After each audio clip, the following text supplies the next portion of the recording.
and then you top it with brine, you're not going to get a lot of cauliflower in here. If you take that same cauliflower and you soak it in that brine for an hour, you can get twice as much in here because it's soft. And so it's just taking it. It's the same with a lot of vegetables. The brine will soften it. So again, the softening and the drawing liquid out. So, well, actually, really, that's what the salt is doing, drawing liquid out, and that softens it up. So, that's if you're going to get into making cauliflower, for instance, that's one big one. But you want to pack it as tight as you can, so you can get plenty in here.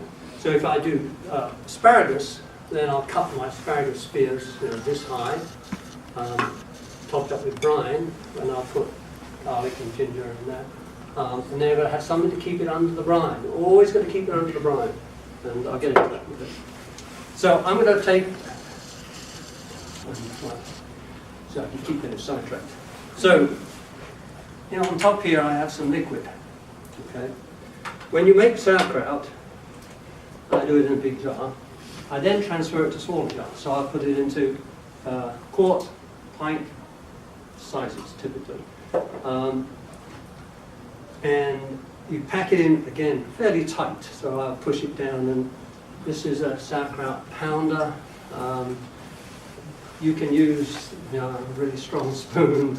You can use your fist. I've got a small hand, so I can just get my hand inside, but really this is the best thing to do. Then I pack these down with this, and then I'll top them up, because you always have juice left over.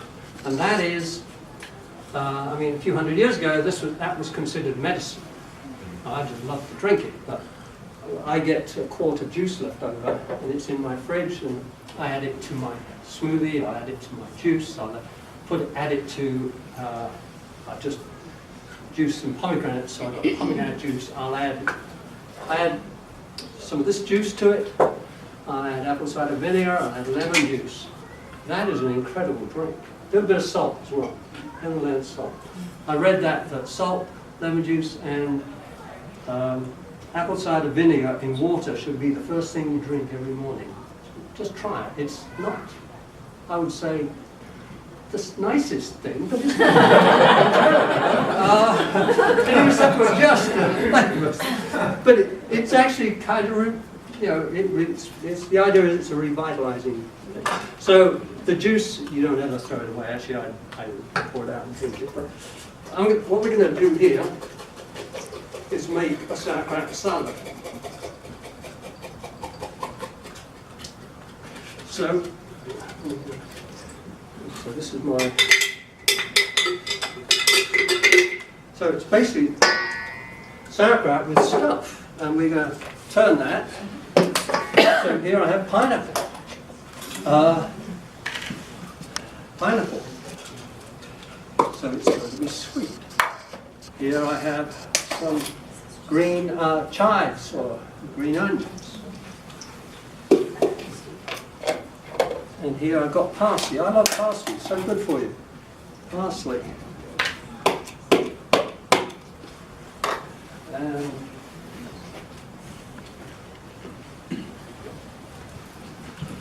how about a little honey? Local, of course.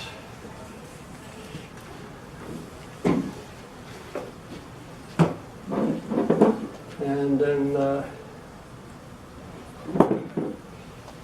balsamic vinegar.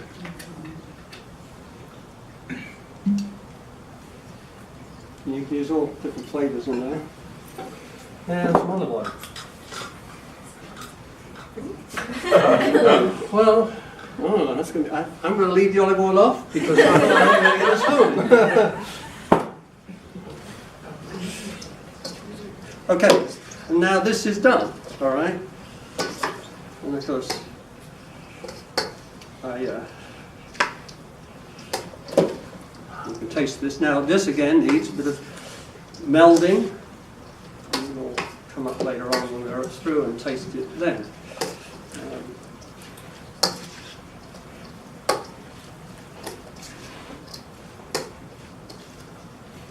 So, a serving bowl, I'll take that with me to a party, and where it's bring your own something. All right. What's the next step? we have a look at. Has everyone got some instructions? Where did they all disappeared off the desk down here? I made you more copies. Okay. I'm going to hand them all out and yeah. Okay. I have to make sure I've covered everything I say I'm supposed to cover. And I can talk about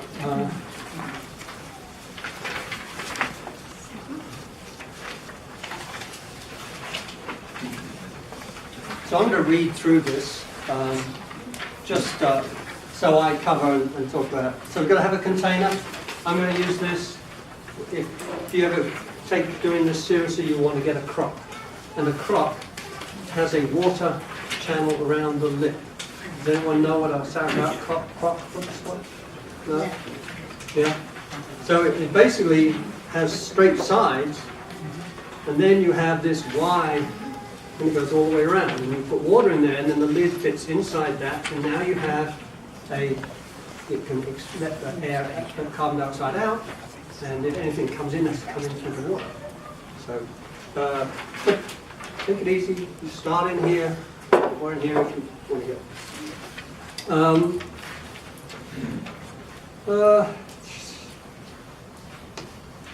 Okay, so I mentioned keeping the large leaves out for later use. 1 tablespoon sea salt per head of cabbage. Break the core. Mix in other stuff, spices. So we've done it, right? Mix well out, salt time to draw out the liquid out of the mix, at least 30 minutes. So that's what we've got going here.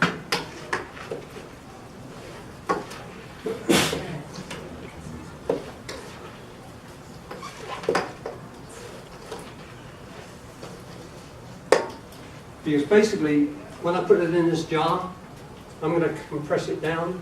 I do not want to add any liquid, but I want it to be covered in liquid. All right, so that's, I don't add any brine. But if you can't get it down and can't get the liquid out, then you can always add up the brine, which is again 3 tablespoons per quart.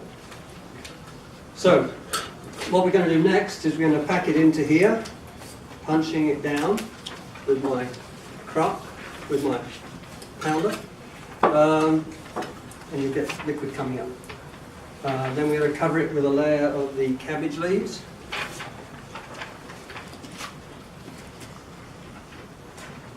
And then we're going to,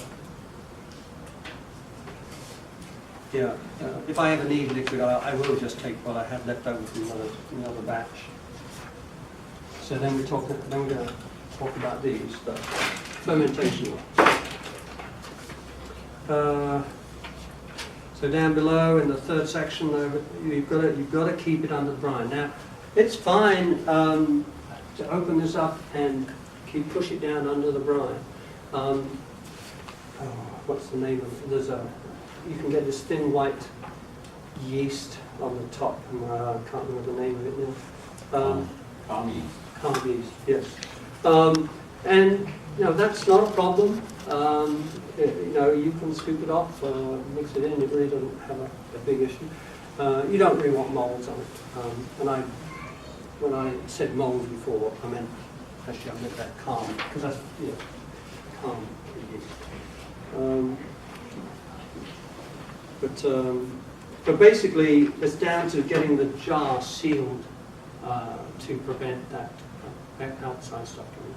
But pushing it down under the liquid, that's fine. You can just take the lid off, push it down, a little taste, but then you've got to repack it and have a little taste. But I wouldn't touch it for 2 weeks. So it will, after 2 weeks, you start getting a flavour. After 4 or 5 weeks, it will be, you will notice it's then sauerkraut after 6+ weeks. Then it's going to start just getting more. And that one that we were tasting. So this one I started, April 10th, and I put it in that jar on June the 5th. So that's 8 or 9 weeks. So it's been in that jar in the fridge. I put them in the fridge. I wouldn't have a problem leaving it out for a few months. Provided it's got liquid on top. If you don't have that liquid on top, then I'd be concerned about mold forming. But it's just keeping it underneath. That's the biggest thing. And I will often try, scoop it around there, around the edge, if there's any kind of growth, whatever. But so 6 weeks. I imagine you're about putting it on a saucer or something. Repack. Yeah, and I like to repack, and I would even repack it into half pint or pint jars if I made this much. Okay, so now we're going to put it in here. And then I'll put out the other, I've got, okay.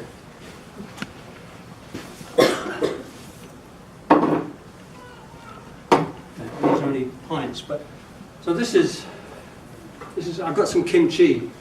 A lot of people say it's probably not hot enough. My wife likes it, but I would like it better. But I'm trying to, that narrow line there, where if I make it hot enough for me, she won't eat it at all.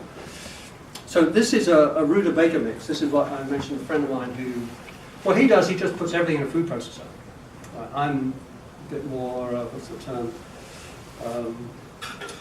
orthodox or something traditional. But yeah, so he puts everything in it. So in here I've got onion, carrot, but rutabaga was the main thing in it. And you just chop it all up into a fine mix.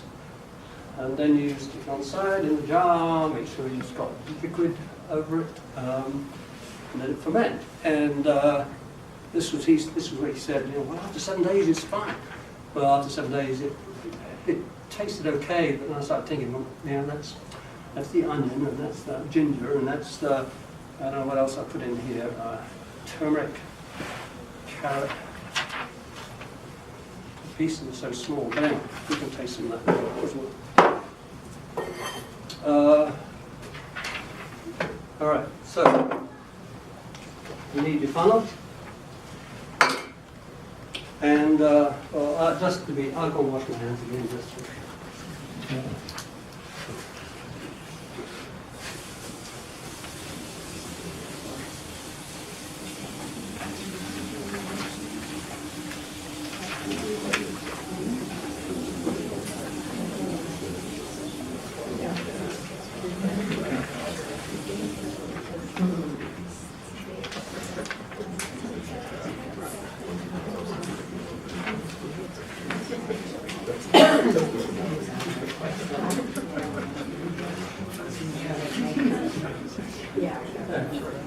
One of the great things about fermentation is that it actually seems to kill a lot of toxins as well. So I really don't worry about it when I'm at home. Actually, there's an article here. I've got the amazing health benefits of fermented foods, which is in motherearthliving.com. Has everyone subscribed to Mother Earth Living? It is the best magazine out there. It covers all kinds of stuff on healthy eating. Mother Earth Living. That was it. If anyone wants to read of that. So the easiest way here is just to use your hands and just stuff it in. You can use a big spoon. These certainly aren't big enough. But so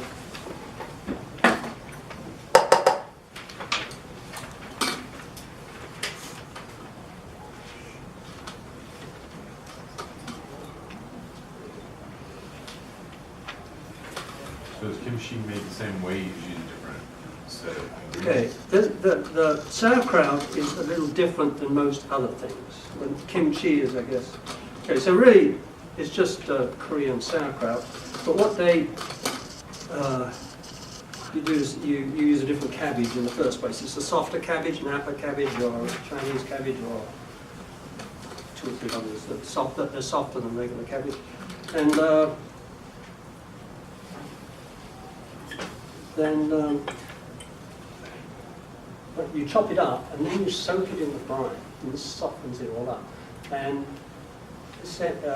actually, again, I just read up to some, but it's been years now, but so you get it soft, and after an hour in the brine, it's now soft and malleable, And now, on a separate thing, you make up your hot sauce. So you have your mixture, which will also include radishes. Daikon radish is the typical one. And you can put in carrots, but lots of daikon radish. You can use turnips in it. So now you've got your cabbage mix, which has been soaking several hours. And then you make up your hot sauce, okay? And I'll take a couple of really hot things and I'll put them in a blender. So I'm making up this paste, which is lethal. I mean, you know, I wouldn't want to taste it. I mean, and then you mix it with this cabbage in the big bowl, and you just put it in there, and when it's done, it's like, well, gee, that's not near as hot as I thought it would be. And, so, I need to make sure the table is strong enough. Oh, I've done this in like a regular table. It's not. This is pretty. So, you see the liquid coming out there.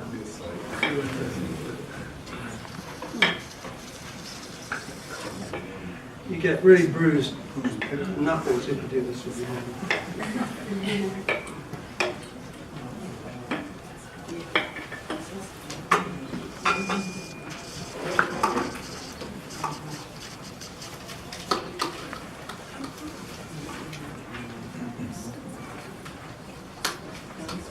But compression is a part of sauerkraut, and really, to some extent, with kimchi, or I would say anything that is mixed, fine, that can be compressed, you compress. But you know, cauliflower and things like that, you don't want to compress. Pickles, you're just happy to have them soaking. But compression breaks up a lot of the. It's all about exposing surface area. So when you're compressing it, you're breaking the parts a little bit. Therefore, it's exposing more surface area, and therefore it's going to ferment better. Let all those enzymes and bacteria come out and work on it. So really, why I add extra vegetables? Well, not why, but when I add extra vegetables, you're getting more enzymes and more bacteria. So the more stuff you put in it, the more different kinds of probiotics you get when you eat it. So, but even a tablespoon a day will, and you will notice it. Seriously, you'll notice it. I work upstairs in an office, and one day I was running upstairs, and I realised I was running upstairs when and I'm thinking, well, gee, I don't do running upstairs. Well, I mean, I do some, but it was an unconscious thing to run upstairs because you start to, as you get older, you start noticing things aren't quite the same as they used to be. But with sauerkraut, they are.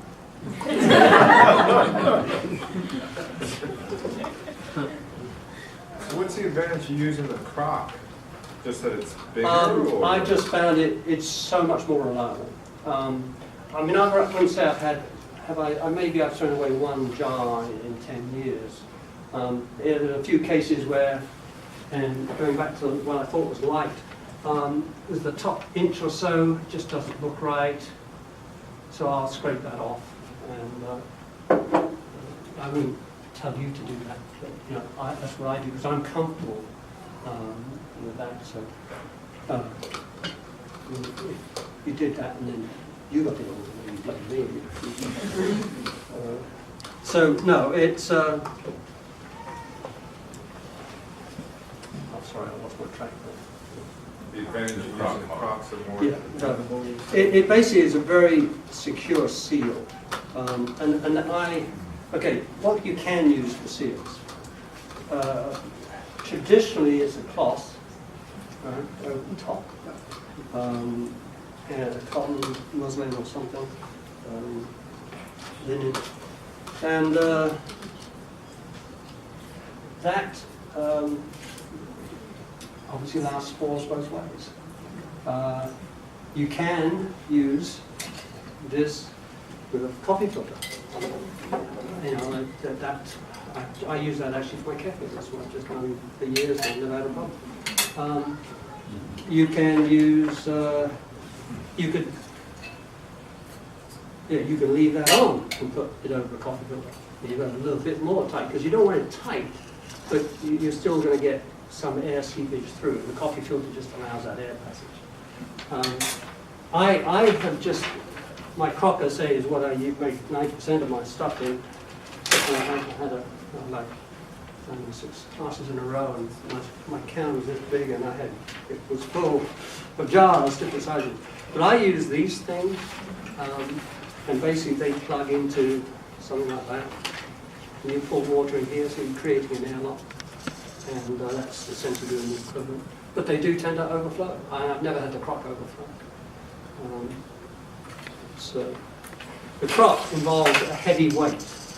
There are 2 weights about this thick, close to 1 inch thick, and when they're in there, they cannot rise because the crock comes up and then it comes in, and then it comes up, and then you've got the water lock. So you've got this shoulder, a bit like in here. If I put there's 2 semicircular stones in there, that they could not rise above this shoulder. All right. So it's going to force the compression. Any carbon dioxide in here is actually going to increase the pressure. But when it forms, it's going to push liquid up. That's what happens. So the liquid, because now the air, carbon dioxide bubbles in here, the liquid in here is forced up and up and up, and it will go through. But when it's coming through here, it's pink, so it's easy to see. But, there's a pool underneath the jar. But, Have you ever had anything blow up in the kitchen? Well, yes. Not in the kitchen. We went on vacation once, and I had made some homemade ginger beer. And we had it in a laundry room, and we had a friend looking after the house. And actually, I was looking at it yesterday to see when it's still staying. It literally, I had them in water bottles and just screw caps, and I put them into a container which had a lid which snapped shut, and somehow it blew everything off and got the seal. But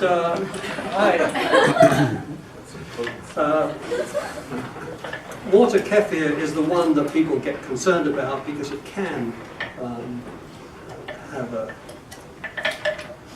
large gas creation. But I found, it's not all going to get in here. I just have they have a secondary fermentation, the same as we have kefir, and I do a third. And the secondary one is about getting the flavours in there, and then the third one is about getting the effervescence in it. And so by limiting those, the time of those, and it seems to work fine for me. And I also use new snapshot bottles, so they're pretty strong. Well, I could put more in, but probably I probably shouldn't.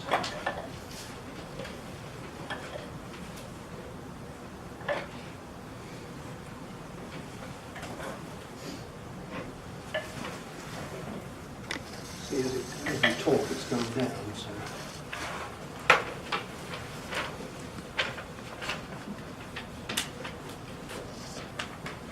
Basically, I don't get it in here. I either start another jar, or I have to get it out. And I've got to make sauerkraut in my crock tonight because I emptied it. And I hate to have my crock empty. The other wonderful advantage about a crock is it does this, and it's just this, you know it's working. This will start fermenting probably in 24 hours. And so the first week is when you're really going to watch it. After that, it's fairly stable. Unless it hasn't started to ferment, but when it starts to ferment, it's...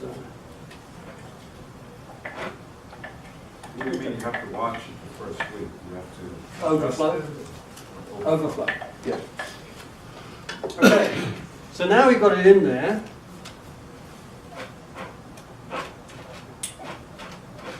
Okay, get all the bits out, because I really don't want bits on the side. So now I need my piece of this. So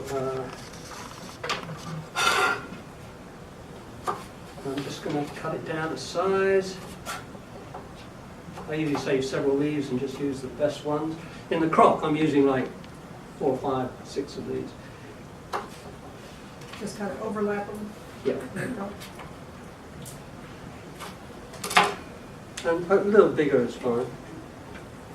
So there.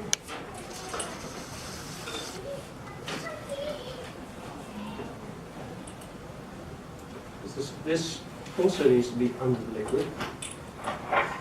If you have it too big, then it's wrapping up around the sides. So you don't want that. Okay.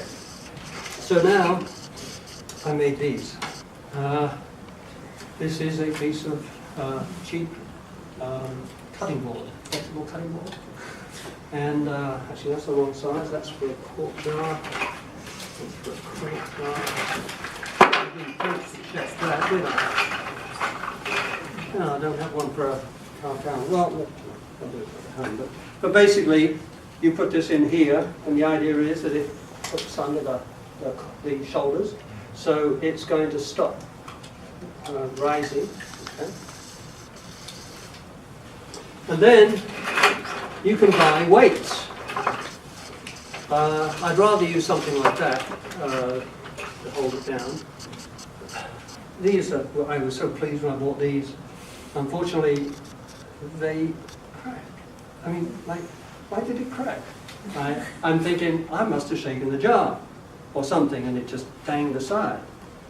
So I called the company, they sent another pack. And another one went, and another one. I've got 4 or 5 of them. So pickled pebbles, I wouldn't recommend, even though this is a pretty measly thing, it's not going to hold anything down.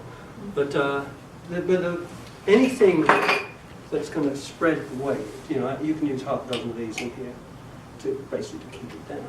And this one probably will be fine. I mean, I've made, you know, it's now how do you do it?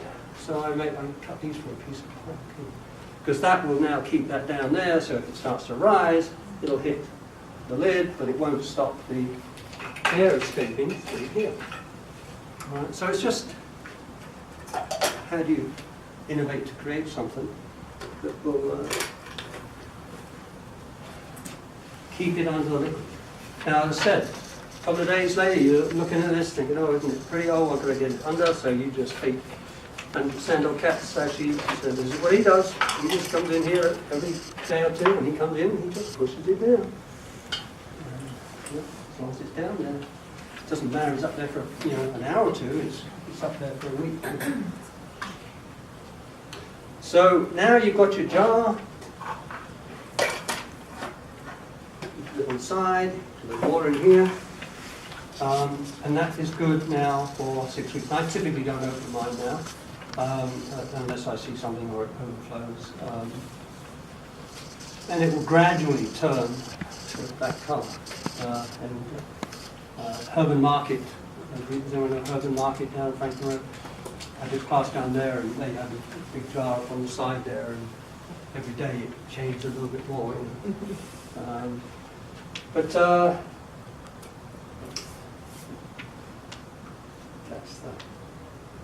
Is there anything else I need to cover? We can taste this, we can taste these. I've got 2 more bowls.